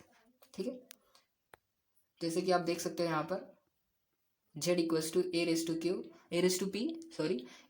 B raise to Q divide by C raise to R, C, ठीक है, सी रेस टू आर। तो इस केस में क्या हो जाएगा, A raise to P and B raise to Q, अगर आप सी को ऊपर लिखना चाहोगे तो C raise to minus R, लेकिन ये जो माइनस आर है, माइनस आए चाहे प्लस आए, हम हमेशा प्लस ही कर रहे होंगे, क्या कर रहे होंगे, प्लस कर रहे होंगे। ठीक है, तो हमारा ये जो है हर एक क्वांटिटी के रिलेटिव एरर मल्टीप्लाई बाय उस क्वांटिटी पे जितना भी पावर था, जितना भी रेस टू करके पावर था, उसका मल्टीप्लिकेशन प्लस सभी का एडिशन हमें क्या देगा, उसका फाइनल रिजल्ट में आने वाला रिलेटिव एरर देगा हमें। ठीक है, आई होप कि आप समझे होंगे। चलिए आगे का टॉपिक कवर करते हैं। आइए सिग्निफिकेंट फिगर के बारे में समझते हैं। सिग्निफिकेंट का मतलब होता है इम्पोर्टेंट, यानी ये जो कहाँ गया पेन, हाँ, The significant figure of a number are those significant or important digit which convey the meaning according to its accuracy. मतलब ये क्या है, एक्यूरेसी के हिसाब से जो ये नंबर्स हैं, इन सब नंबर में कौन कौन सा डिजिट इंपॉर्टेंट है उसे हम कहते हैं सिग्निफिकेंट फिगर। ठीक है, जैसे 2.09 लिखा है तो इसमें 0, 9, 2 तीनों क्या है, इंपॉर्टेंट है, तो इसका सिग्निफिकेंट फिगर क्या होगा, 3 होगा, 1 2 3। ठीक है, आइए इसके कुछ रूल, सिग्निफिकेंट फिगर के रूल को समझने की कोशिश करते हैं। ठीक है, सो पहला रूल है all the non zero digits are significant. मतलब जीरो को छोड़ के बाकी सब 1 से लेके 9 जो डिजिट हैं, जो नंबर्स हैं, वो क्या है, सिग्निफिकेंट है, यानी इम्पोर्टेंट है। ठीक है, सो उन्हें काउंट किया जाएगा। जैसे कि यहाँ पर एक नंबर लिखा है 148.43। सो इसमें जितने भी नंबर हैं सब सिग्निफिकेंट है, यानी इम्पोर्टेंट है। तो इसमें हमारा सिग्निफिकेंट डिजिट कितना है, 5 है। कितना है, 5 है, जो कि है 1, 7, 8, 4 एंड 3। चलिए अगले रूल को समझने की कोशिश करते हैं। तो अगला रूल है all the zeros between 2 non zero digits are significant. मतलब जीरो इम्पोर्टेंट या फिर सिग्निफिकेंट तब होगा जब वो दो नॉन ज़ीरो, यानी जब वो दो नॉन ज़ीरो नंबर के बीच प्रेजेंट होगा, तो वह ज़ीरो सिग्निफिकेंट होगा, यानी इम्पोर्टेंट होगा, और सिग्निफिकेंट डिजिट में उसे काउंट किया जाएगा। ठीक है, जैसे यहाँ पर लिखा है 165.02, तो यहाँ पर 5 सिग्निफिकेंट डिजिट हैं, जो पहला है 1, दूसरा है 6, तीसरा है 5, चौथा है 0 एंड पांचवा है 2। और तीसरा रूल क्या कहता है, 0 on the right of the decimal, 0 of the right of the decimal point and to the left of the first non-zero digit are not significant। सो इसका मतलब है ये जो डेसिमल पॉइंट है, अगर डेसिमल पॉइंट के राइट की तरफ, कहाँ, राइट की तरफ अगर 0 प्रेजेंट है और उसके लेफ्ट की तरफ 0 प्रेजेंट है, तब तक जब तक कोई पहला नॉन ज़ीरो डिजिट नहीं आ जाता। ठीक है, तो इस केस में ये जो 3 0 है ये सिग्निफिकेंट नहीं है। तो जैसे कि एग्जांपल दिया है 0.001405, तो इस केस में 0.00 सिग्निफिकेंट नहीं है, इम्पोर्टेंट नहीं है सिग्निफिकेंटली। ठीक है, तो यहाँ पर सिर्फ 4 ही सिग्निफिकेंट डिजिट हैं, जो कि है 1405। नेक्स्ट रूल है the zero on the right hand side of the last non-zero number are significant। चौथा रूल कहता है कि नॉन ज़ीरो डिजिट के आगे लिखा हुआ जितना भी जीरो है वो सिग्निफिकेंटली, वो क्या होगा, वह सिग्निफिकेंटली मतलब सिग्निफिकेंट होगा तब जब वह किसी डेसिमल नंबर में प्रेजेंट हो। जैसे कि लिखा है 1.500। ठीक है, 1.500, तो इस केस में ये जो 2 0 है ये सिग्निफिकेंट है, प्लस ये दोनों भी सिग्निफिकेंट है। और आगे हम बात करें तो यहाँ पे भी डेसिमल पॉइंट है, यानी यहाँ पे भी लास्ट के 2 0 क्या है, सिग्निफिकेंट है। लेकिन अगर आप ऐसे लिखते हो 150 या फिर 1500, तो इस केस में 2 ही 15 जो है, बस यही दोनों सिग्निफिकेंट डिजिट कहलाएंगे। ये 0 सिग्निफिकेंट, 1 0 या फिर 2 0 सिग्निफिकेंट डिजिट नहीं कहलाएगा। वह सिग्निफिकेंट डिजिट तब कहलाएगा जब आप उसे डेसिमल पॉइंट में लिखो। जब आप उसे डेसिमल, अगर डेसिमल में है वो 0 जो कि लास्ट में प्रेजेंट है, कहाँ पर प्रेजेंट है, लास्ट में प्रेजेंट है, कोई भी नॉन ज़ीरो, इस नॉन ज़ीरो 5 डिजिट के आगे, जो ये नॉन ज़ीरो 5 नंबर है इसके आगे 00 प्रेजेंट है, तो सिग्निफिकेंट होगा तब तक जब तक ये डेसिमल में ना हो। आई होप कि आप समझ गए होंगे। चलिए आगे बढ़ते हैं। चलिए अगला समझते हैं ऑर्डर ऑफ मैग्नीट्यूड, कि ऑर्डर ऑफ मैग्नीट्यूड हमें इंट्रोड्यूस क्यों करना पड़ा। तो जैसे कि हम जानते हैं, जैसे लेंथ लेंथ लेंथ देखो कितना हुआ, लेंथ जैसे 125 मीटर लिखा है, ठीक है। उस मीटर को मैं कन्वर्ट किया सेंटीमीटर में, तो मैं क्या लिखूंगा 12500 सेंटीमीटर, ठीक है। अब उस सेंटीमीटर को मैं कन्वर्ट किया में, तो नंबर कन्वर्ट होके कितना हो गया 12500, ठीक है। It has only 3 significant digit. और अगर हम सिग्निफिकेंटली इसे देखने जाएँ तो क्या होगा, सिर्फ 3 ही डिजिट सिग्निफिकेंट होंगे, मैंने मतलब 3 ही डिजिट इम्पोर्टेंट होंगे। लेकिन अगर 3 ही डिजिट इम्पोर्टेंट है तो 125 सिग्निफिकेंट है, ठीक है। लेकिन 125 से मुझे कैसे पता चलेगा कि वो मीटर में है या फिर सेंटीमीटर में है या फिर में है, ठीक है। तो इसी चीज़ को कम करने के लिए एक साइंटिफिक नोटेशन आता है जिसे हम ऑर्डर ऑफ मैग्नीट्यूड कहते हैं, ठीक है। इसी चीज़ को कम करने के लिए, to avoid the ambiguities in determine the number of significant figure determine करने पर जो एम्बिग्यूटी प्रोड्यूस हो रही थी, उसे अवॉइड करने के लिए हमें ज़रूरी था, it is necessary to report every measurement in a scientific notation. हाँ, तो उसे हमें रिप्रेजेंट करना होगा एक साइंटिफिक नोटेशन में, और वो होता है पावर ऑफ 10, यानी 10 के पावर में, या फिर पॉजिटिव पावर रखो या फिर नेगेटिव पावर रखो। इस ऐसे रिप्रेजेंटेशन में हमें क्या करना पड़ेगा, रिप्रेजेंट करना पड़ेगा हमारे फिजिकल क्वांटिटी के मेजरमेंट को, ठीक है। और इसी कॉन्सेप्ट को हम क्या कहते हैं, इसी कॉन्सेप्ट को हम ऑर्डर ऑफ मैग्नीट्यूड कहते हैं, ठीक है। तो आइए उसे भी समझ लेते हैं। Order of magnitude, the magnitude of any physical quantity can be expressed as, कोई भी फिजिकल क्वांटिटी को, जैसे मान लीजिए कि वहाँ पर जो लिखा था हमारा 12500, उसके बाद क्या लिखा था ठीक है। यह एक फिजिकल क्वांटिटी का मेजरमेंट है, ठीक है। यहाँ पर साफ साफ लिखा है, देखो, the magnitude of any physical quantity can be expressed as A into 10⁹, sorry.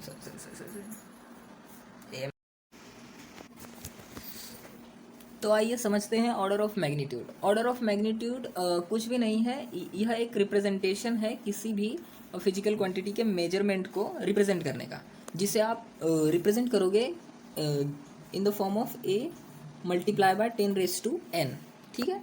The magnitude of any physical quantity can be expressed as A into 10⁻n, where A is a number, जहाँ पर ए आपका कोई वह number होगा और वो number 0.5 से बड़ा या फिर बराबर होना चाहिए और 5 से कम होना चाहिए, यह एक कंडीशन है, ठीक है। और n जो होगा आपका एक इंटीजर होगा, या तो फिर पॉजिटिव हो सकता है या तो फिर नेगेटिव हो सकता है, ठीक है। तो जैसे कि हमने पिछले कॉन्सेप्ट में एम्बिग्यूटी के बारे में बात की थी, हुआ था 12500 लिखा था, है ना। तो इसको अब ऑर्डर ऑफ मैग्नीट्यूड के हिसाब से रिप्रेजेंट करना चाहूँ मैं, तो इसे मैं रिप्रेजेंट करूँगा 1.25। अब मैंने इस पॉइंट को कहाँ तक ले गया, 1 2 3 4 5, है ना। तो मैं लिखूँगा 10⁵ mm, है ना। आई होप कि आप समझ गए होंगे। चलिए, रेडियस ऑफ अर्थ का जो ये मेजरमेंट दिया है, इसे ऑर्डर ऑफ मैग्नीट्यूड के हिसाब से रिप्रेजेंट करने की कोशिश करते हैं। तो जैसे कि लिखा है 6400 किलोमीटर, तो एक काम करो, इस किलोमीटर को मीटर में कन्वर्ट करो। तो उसके लिए क्या करना पड़ेगा आपको, 6400 इंटू 10⁻3। 1 किलोग्राम कितना होता है, किलोमीटर, एक मीटर कितना होता है, 10⁻3 मीटर। 10⁻3 का मतलब 1000 मीटर, है ना। तो इसको आप कन्वर्ट करना चाहो, आप इसको कन्वर्ट करोगे 0.64 इंटू 10⁻, अब आप कितना आगे बढ़े, 1 2 3 4, है ना। तो 10⁻4 इंटू 10⁻3 मीटर। अगले स्टेप में क्या होगा, ये जो दोनों है 10⁻4 10⁻3, इनका जो पावर है प्लस हो जाएगा और अपने पास आंसर क्या आएगा, 10⁻7, है ना। सो रिप्रेजेंटेशन के हिसाब से ये जो 0.64 है ये मेरा क्या है, ए है। क्या है, ए है। 0.64 5 से 0.64 क्या है, 0.5 से ज़्यादा है ना। देखो तो ये क्या है, कंडीशन सेटिस्फाई हो रहा है, यह कंडीशन सेटिस्फाई हो रहा है, तो ये मेरा करेक्ट ऑर्डर ऑफ मैग्नीट्यूड का रिप्रेजेंटेशन है। किसका, रेडियस ऑफ अर्थ। ठीक है, जहाँ पे 0.64 मेरा ए है और जो 7 है मेरा एन है। तो अब इस रिप्रेजेंटेशन के थ्रू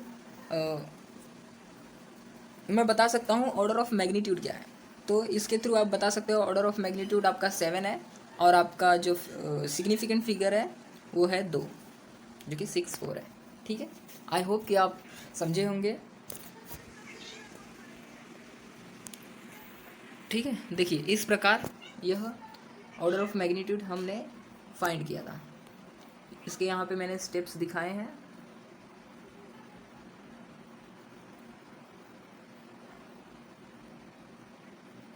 यहाँ पे 4 होगा दोस्तों, सॉरी, नहीं सही है, सही है, ये सही है, क्योंकि मैंने पहले 2 0 के लिए 10⁻² लिया, उसके बाद पॉइंट आगे बढ़ा के 10⁻², देन इन तीनों के पावर को प्लस। और यहाँ पे मैंने इंडाइसिस रूल के फॉर्मूलाज रखे हैं दोस्तों, जिससे आप समझ सकते हो कि कैसे हमें प्लस माइनस करना है। अगर दोनों चीज़ें सेम है, मतलब 10⁻² समथिंग एंड 10⁻² समथिंग, यानी जो ए एंड ए मतलब दोनों ही सेम है। यहाँ पर देखो 10 एंड 10 सेम है ना, वैसे अगर ऐसा है तो आप प्लस करोगे, डिवाइड में है तो माइनस करोगे, और ब्रैकेट में उसके बाद ऐसे है तो मल्टीप्लाई करोगे। और बाहर है और अंदर 2 अलग अलग नंबर्स हैं, तो उन दोनों नंबर्स पे आप वह पावर अप्लाई कर दोगे। ठीक है, और डिवाइड में है तो सेम अप्लाई कर दोगे और डिवाइड में रखोगे, और हमेशा any number raise to 0 answer is 1। I hope कि आप समझ गए होंगे। So thanks for watching our video दोस्तों, मिलते हैं अगले वीडियो में।